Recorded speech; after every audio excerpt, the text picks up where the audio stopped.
ओम शांति। आज हम सुनेंगे परमात्मा का सत्य परिचय। परमात्मा को गॉड, ईश्वर, प्रभु, अल्लाह, भगवान कहकर हम याद करते हैं। भगवान के सामने हम कहते हैं त्वमेव माता च पिता तमेव, तमेव बंधु सखा तमेव। आप हमारे माँ, बाप, टीचर, गुरुओं के भी गुरु, सतगुरु हो और वही हमें सद्गति देते हैं, मुक्ति, जीवन मुक्ति देते हैं। वो कालों के काल महाकाल है, हमें कालों के पंजों से छुड़ाते हैं। परमात्मा को हम दुख में याद करते हैं, इसलिए कहा जाता दुख में सिमरण सब करे, सुख में करे न कोई। सुख में करे परमात्मा को याद, तो दुख काहे को होए। सुख में कोई भगवान को याद नहीं करते। परमात्मा को जब हम यथार्थ रीति जानेंगे तभी तो हमारी याद परमात्मा तक पहुँचेगी। तो वास्तव में परमात्मा का नाम, रूप, देश, काल क्या है? हमारे दो बाप हैं, एक शरीर के पिता और दूसरा आत्माओं के पिता। शरीर के पिता को तो हम सभी आत्माएं जानते हैं। उनका नाम क्या है, वो कहाँ रहते हैं, कैसे दिखते हैं और क्या करते हैं। सभी आत्माओं को अपने शरीर के पिता का सब कुछ पता होता है और याद भी सहज रीति से करते हैं। परंतु पांडुलिक पिता जो शिव पिता है, आत्माओं के जो पिता है परमात्मा, उनको सहज रीति से कोई याद नहीं करते हैं, सिर्फ दुख में ही याद करते हैं। शरीर के पिता भी उस परमात्मा को याद करते हैं, तो वो हमारे पिता के भी पिता परमात्मा है। हमारे शरीर के पिता भी परमात्मा को ही याद करते हैं, तो हमें भी उस परमात्मा को ही याद करना है। लेकिन उसका यथार्थ परिचय जानना अति आवश्यक है। परमात्मा जब कलयुग का अंत और सतयुग की आदि बीच का जो समय है, जिसको कहते हैं पुरुषोत्तम कल्याणकारी संगम युग, इस संगम युग पर परमात्मा खुद साधारण मनुष्य तन में प्रवेश कर और उनके मुख से खुद का परिचय देते हैं कि मैं कौन हूँ, कैसा हूँ, कहाँ रहता हूँ और क्या करता हूँ। तो आज परमात्मा ने जो कहा अपने परिचय में, वही आपको परमात्मा का सत्य परिचय बताना चाहेंगे। हम तो निमित्त मात्र साधन हैं जो आप तक परमात्मा का परिचय आप तक पहुंचा रहे हैं। परमात्मा ने अपने परिचय में 4 बातें कही हैं। अपने विवेक बुद्धि से आप सोचना, जो एक भी बात किसी देहधारी में दिखे तो उसको परमात्मा स्वीकार कर लेना। परमात्मा ने वो 4 बातों में पहली बात कही है कि मैं अजन्मा हूँ, मैं अभोक्ता हूँ, मेरा जन्म नहीं है, मेरा मृत्यु नहीं है, मुझे अपनी देह नहीं है,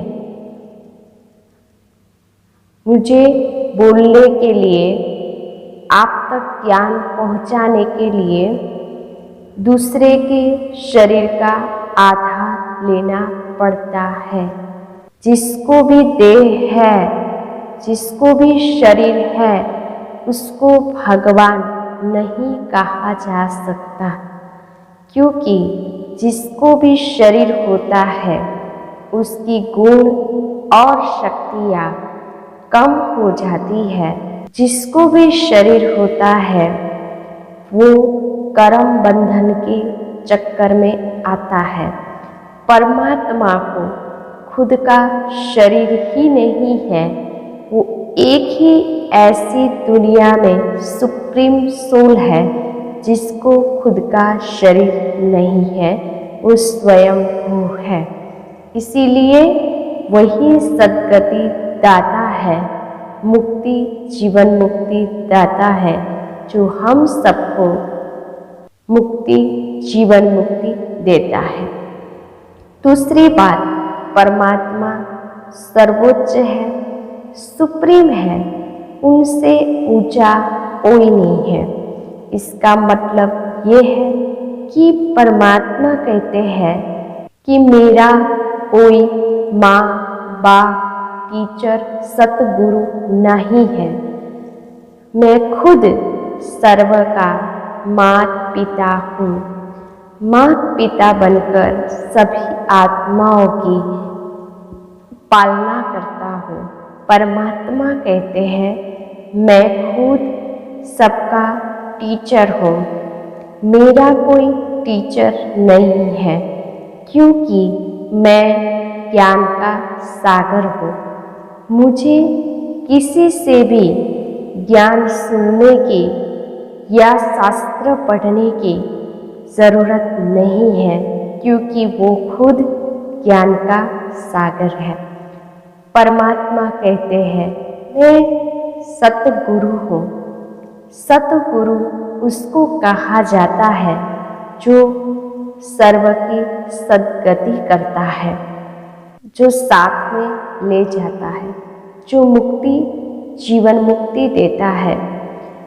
देहधारी गुरु दुनिया में बहुत है, परंतु गुरुओं के भी गुरु परमात्मा एक ही निराकार शिव बाबा है, जो हमें सद्गति देता है। तो परमात्मा बाप भी है, टीचर भी है और सतगुरु भी है। तीसरी बात, परमात्मा सागर है, दाता है। सागर उसको कहा जाता है जो अखूट होता है, जिसमें कभी कोई कमी खामी नहीं होती, उसको कहते हैं सागर। आत्माएं दुनिया में बहुत है, धर्मात्मा, देवात्माएं, महान आत्मा, परंतु सबसे ऊंचे से ऊंची आत्मा, सभी आत्माओं से ऊंची आत्मा, उसको कहते हैं परम प्लस आत्मा, परमात्मा। परमात्मा सागर है और आत्माएं स्वरूप है। आत्मा के पीछे स्वरूप लगाया जाता है कि आत्मा प्रेम स्वरूप है, ज्ञान स्वरूप है, आनंद स्वरूप है, सुख स्वरूप है। परंतु परमात्मा के पीछे सागर लगाया जाता है कि परमात्मा आनंद का सागर है, सुख का सागर है, प्रेम का सागर है, शांति का सागर है, सर्वशक्तिमान है, सद्गति दाता है, कालों का काल है, महाकाल, जीवन मुक्ति दाता है, कर्मों की गुह्य गति को जानने वाला, त्रिकालदर्शी, त्रिलोकीनाथ, त्रिमूर्ति के रचयिता है। ब्रह्मा विष्णु शंकर आदि देवताओं के भी रचयिता है। इसीलिए परमात्मा की महिमा अलग है देवताओं की और अनेक आत्माओं की महिमा अलग है। आत्मा और परमात्मा में अंतर है। आत्माएं कभी सुख देती तो कभी दुख देती, कभी प्रेम करती तो कभी नफरत करती, कभी शांति देती तो कभी अशांति भी पैदा कर देती। परंतु परमात्मा जो है वो सागर है। आप परमात्मा को याद करो या न करो, प्रेम करो या न करो, परंतु वो सदैव हमें प्रेम करता है, सुख देता है और हम बच्चों को याद करता है। ये है सागर, अनलिमिटेड। इसीलिए भगवान को सब याद करते हैं।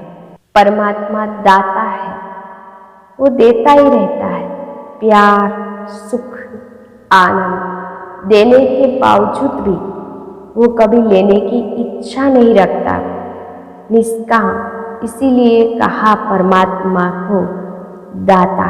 दाता उसको कहा जाता है जो देने के बावजूद भी लेने की इच्छा न रखे और देता ही रहे, उसको कहते हैं दाता।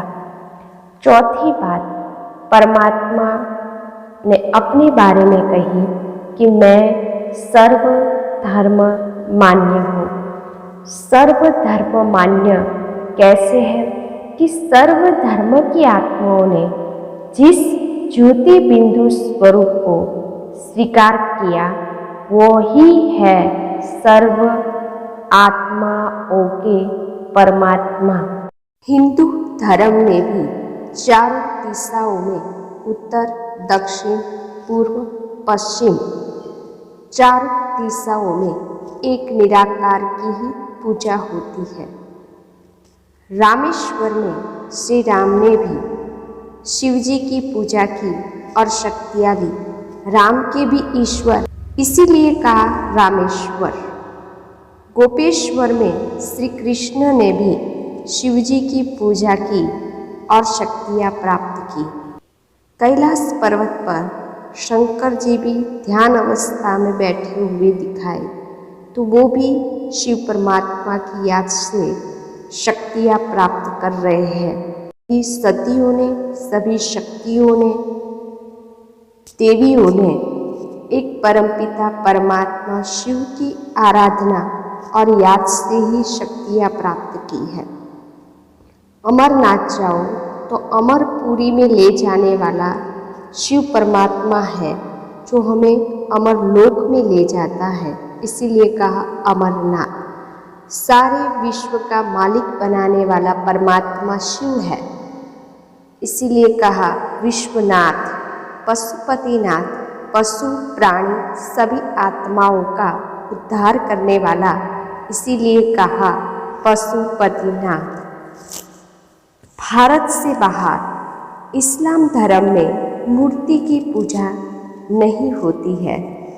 जब मोहम्मद पैगंबर साहब आए तब उन्होंने कहा अल्लाह एक है। हज करने जाते हैं तो कहते हैं हे परवरदिगार, नूरे इलाही, मेरा हज कबूल हो। अल्लाह माना नूर, नूर माना प्रकाश। यीशु ख्रिस्त ने भी कहा God is one, God is light, I am messenger of God, कि परमात्मा लाइट स्वरूप है।